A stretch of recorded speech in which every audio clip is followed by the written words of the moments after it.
Hello दोस्तों, मैं हूं स्मिता कुमार और आप देख रहे हैं आपका अपना हेल्थ चैनल मेडी सर्कल।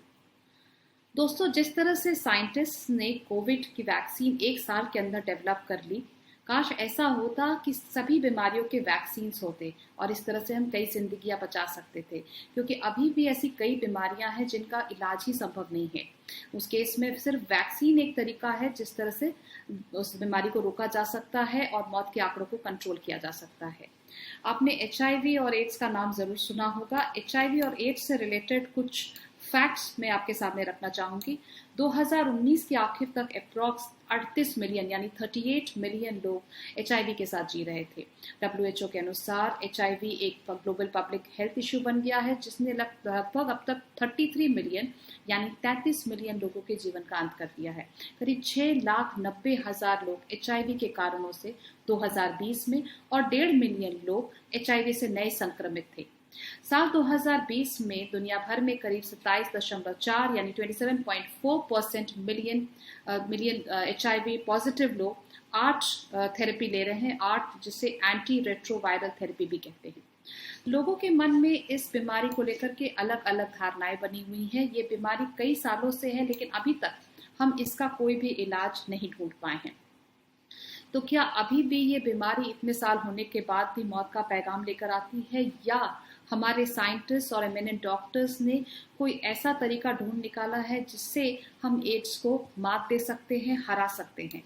साथ ही साथ इस बारे में हम जानेंगे अपने डॉक्टर्स से, अपने एक्सपीरियंस डॉक्टर्स से, उनसे बातें करके उनसे जानकारी लेंगे कि क्या ये जो भी बीमारी है इसका कोई वैक्सीन इंडिया में अवेलेबल है, और अगर नहीं तो इस वैक्सीन की उम्मीद कब तक की जा सकती है, कब तक हमें HIV और एड्स से डरने की ज़रूरत है। अगर दोस्तों वैक्सीन होगी तो 100% हम इस रोग को हरा सकते हैं। लेकिन इसके साथ ही साथ जो एड्स के जो कारण है, जो सेक्सुअली ट्रांसमिटेड डिजीजेस के है कि you must be having one partner system और सेफ सेक्स होना चाहिए, कॉन्ट्रासेप्टिव्स और कॉन्डम्स का यूज होना चाहिए, वो भी उतना ही जरूरी है। लेकिन अगर जिन लोगों को एड्स हो चुका है, कुछ ऐसे भी लोग हैं जो डायरेक्ट इसकी वजह नहीं है, बहुत बार गर्भवती महिलाओं से बच्चों में भी एड्स ट्रांसफर हो जाता है, उनको हम किस तरह से जिंदगी दे सकते हैं, उनकी जानें कैसे बचा सकते हैं। मेडी सर्कल पे आप हमेशा सही इन्फॉर्मेशन, राइट इन्फॉर्मेशन पाएंगे, डायरेक्ट एक्सपीरियंस डॉक्टर्स और एक्सपर्ट्स की जुबानी। तो आइए जानते हैं इन स्पेशलिस्ट से कि क्या एड्स की वैक्सीन अवेलेबल है इंडिया में, और अगर नहीं तो कब तक हो सकती है, जिससे हम कई जिंदगियों को बचा सकते हैं। Stay healthy, stay tuned to Medi circle.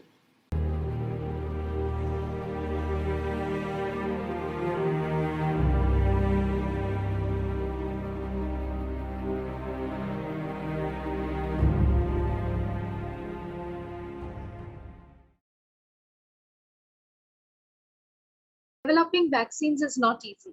It requires extensive research and hard work from eminent scientists, followed by clinical trials to check the efficacy of it. Millions of people across the globe wait for this vaccine, which is a boon for AIDS. The vaccine is a therapeutic approach and best preventive treatment that can work in preventing this fatal disease that is called AIDS. Acquired immunodeficiency syndrome is a chronic, potentially life-threatening disease caused by HIV, that is human deficiency virus. As the entire globe waits for the AIDS vaccine, we at MediCircle are conducting an awareness series at the onset of World AIDS Vaccine Day to educate people about AIDS and its preventive measures from eminent expert doctors and medical professionals. Hi, this is Sana Khan, and today in this initiative, we're going to speak to Dr. Vinay Kulkarni. Dr. Vinay Kulkarni is a dermatologist and an HIV physician. As a specialist, he has overall 36 years of experience in his field. Currently, he's associated with Amrita Clinic at Deccan Gymkhana and Dinanath Mangeshkar Hospital in Pune. Also, he's the founder trustee, Prayas, and coordinator at Prayas Health Group. Please welcome Dr. Vinay to MediCircle. Hello, Dr. Vinay. How are you? Hello, I'm fine. Hello. Good afternoon. Good afternoon, sir. Okay, Dr. Vinay, what strategies should be considered for the AIDS vaccine according to you? There are two ways to look at it, I would say. What strategies, because as you know, and we are all amidst this pandemic, and because everyone got this vaccine or a variety of vaccines in just 1 year odd thing. Right. Everybody expects that there would be a vaccine for everything. Correct. Unfortunately, not true for HIV or AIDS. There has been an effort going on for almost last 25-30 years to develop a good vaccine, Right. or to develop a good strategy, and none of them unfortunately are right up to the mark till now. There have been several ways in which the vaccine was tried to be prepared. Some of the trials, this all started way back in 1996, 97, or even before that. Right. One of the strategies that is actually probably is, I would say, promising. I don't know, because there have been so many promising technologies, and then they have all failed as regards HIV. Right. This is prime and boost kind of a thing, which is a trial going on. You prime with one vaccine and then boost with the other one. Right. That is now in the trials, but again, personally, on two levels. One is a strategy regarding how to develop a vaccine. As a HIV physician, I have no one to know about it, because it is the job of immunologist and vaccinologist. What as a strategy should be for HIV, I think, without waiting for the vaccines, if they come, it would be a great boon. But we have been able to control HIV/AIDS epidemic largely through two strategies. One is, and I feel that for all diseases, right from HIV/AIDS to COVID, if we go after biotechnological interventions like vaccine, we are unlikely to succeed. All the things, all the diseases which are linked with human behavior have to have a lot of awareness, and your theme today is awareness about vaccine. But I think it is more important to have awareness about HIV, because it's an easily preventable disease. Right. You won't require a vaccine if you have a safe sexual behavior. Correct. Unfortunately, not many people would have control on that. Right. But still, it is a thing which is going to prevent us. And second thing is this whole thing about, when we have now almost for 10 years know that when a person with HIV is on treatment and his viral load is, or his or her viral load is undetectable, the person cannot transmit. Right. So having more and more people getting detected, knowing about their status, going on treatment and having their viral load undetectable is another strategy for controlling HIV/AIDS. Of course, that does not rule out research in HIV vaccine, because I think you may not be able to get a vaccine for HIV, but the kind of science that develops, the kind of concepts that develop probably help in other diseases. And I think this vector-borne vaccines, etc., have been the concepts for a very long time, and they may have emerged from HIV, were unsuccessful in HIV, but could be very easily used in COVID. So I think science should move forward. And there are two ways of vaccines. I think we are moving forward, Dr. Vinay, we are moving forward. We just need a little more approach towards it. Yeah. This pandemic shows that we are moving forward. Yeah, definitely. The science has definitely moved in leaps and bounds over last 1 century. Correct. But that doesn't mean that you would be able to conquer everything just by science. True, very true. So, Dr. Vinay, what approaches should be encouraged for AIDS cure? Again, for HIV, just like the vaccine, we are not yet anywhere near cure for HIV. There are several strategies going on, again, being implemented, which is called as you kick the virus and then suppress it with something, etc., etc. And similar to this prime and boost kind of things. And there are several medicines which are being developed which would target, but unfortunately, these small viruses are probably cleverer than the human beings as on date.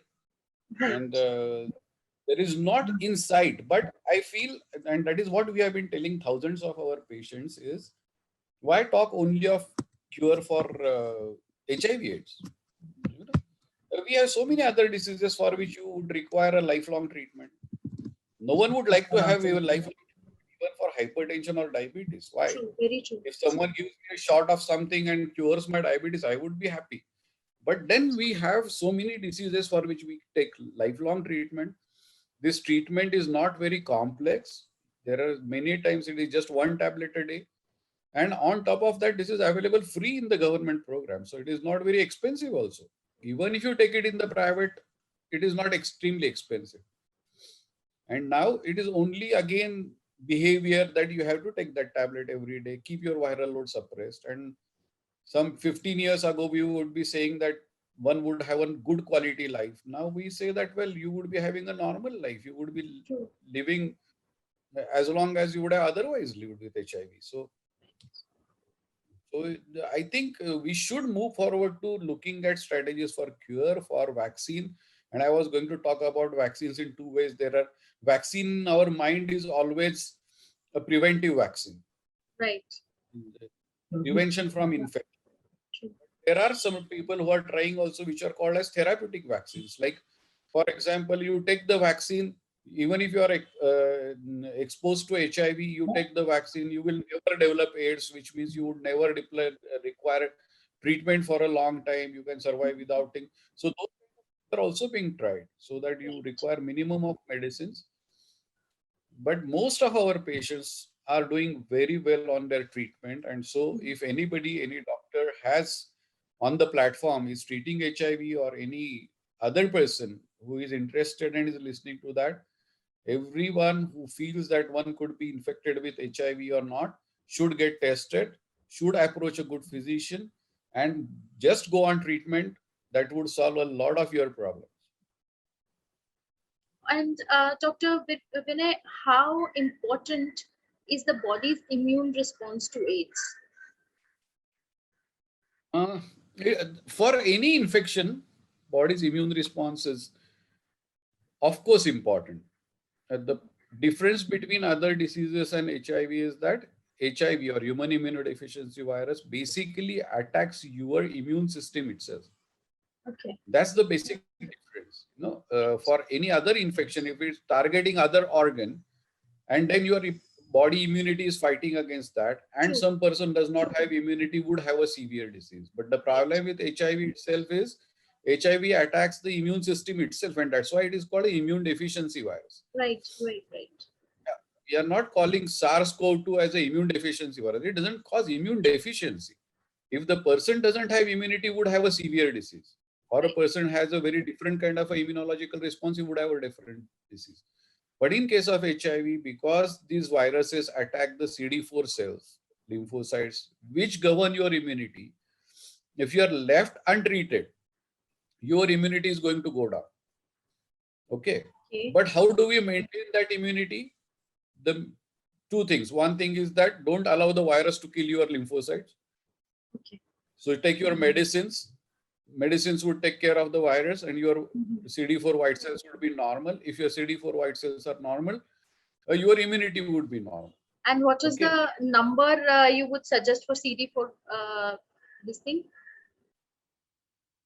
By definition, previously when HIV and AIDS were AIDS was very common. Now AIDS is almost very rare because no HIV infected person goes to that stage if takes the treatment properly. By definition, it was CD4 cell counts less than 200.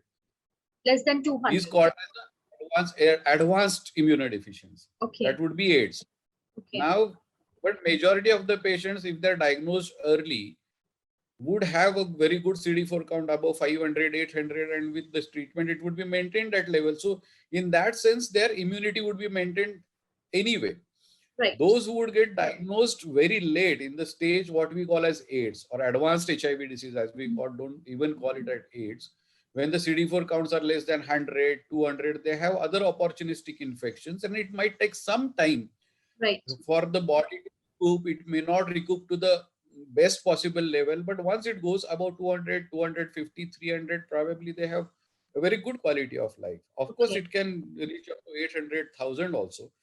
But the maintenance of immunity in HIV basically depends on your treatment and nothing else.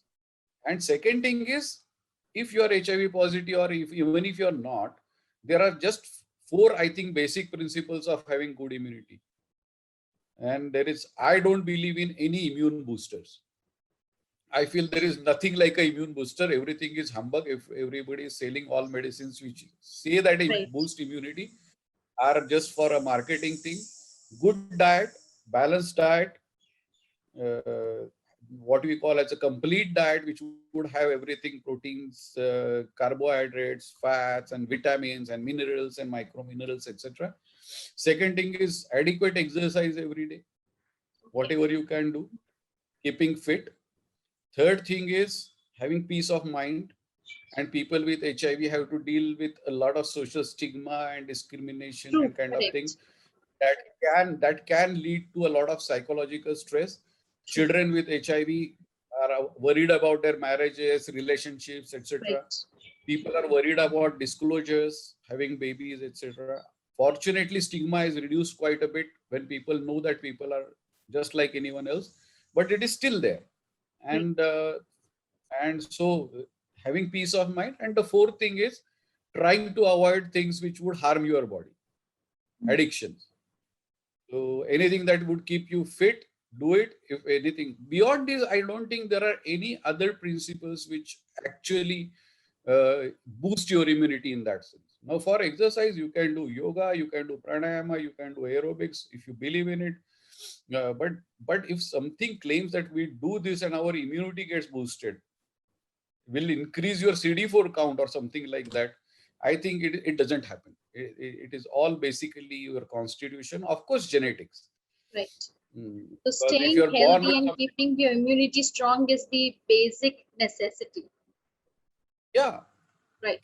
And without depending upon boosters from outside. Correct.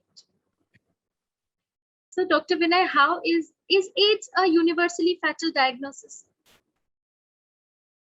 I don't think. I think the days of AIDS is universally fatal are gone long back. I think in 1996, Dr. Ho showed that a combination of drugs keeps the viral load suppressed for a very long time. At that time, he did not think of cure. He thought it would be a cure. It is not a cure. But now we have people who were diagnosed in 1991 and doing fine in 2021. So people have survived 30 years, 35 years, and gradually, if we are seeing less number of new cases, majority of our patients are now entering into middle and older age, are becoming senior citizens, because initially it were all young people got recently infected and would die early. But majority of our patients are now 45, 55, 60, because they are surviving well and doing fine. So we should remove this myth that HIV AIDS is a killer. If you are, of course, like if your HIV infection is diagnosed very late with a severe opportunistic infection, when your CD4 counts are less than 50, then yes, some people may succumb, but universally, no. In fact, whenever we talk about awareness about HIV, we tell people that if you get diagnosed early and go on treatment, we can assure you that you are not going to die of AIDS. Okay. Because you might die, because you are going to be older, you might die of diabetes, heart attacks, stroke. The natural way, Yeah, but your immunity will not go down if you are taking proper treatment, and you won't die of AIDS. You will never get AIDS. We just tell that's a kind of a thing which boosts the confidence of the people. But that's true also. Like, why should someone die when the viral load is suppressed? There could be problems with the drugs when you are taking a long time. It might affect your kidneys, it might affect your metabolism, etc., etc. But that happens with everything else. So I think that's now a completely misnomer. AIDS is a fatal disease. Right. Thank you so much, Dr. Vinay, for sharing your valuable time and your such a significant knowledge, information with our viewers today. It has been a pleasure having you on the show. Thank you. It was my pleasure too. Thank you, sir. Have a good day. Take care.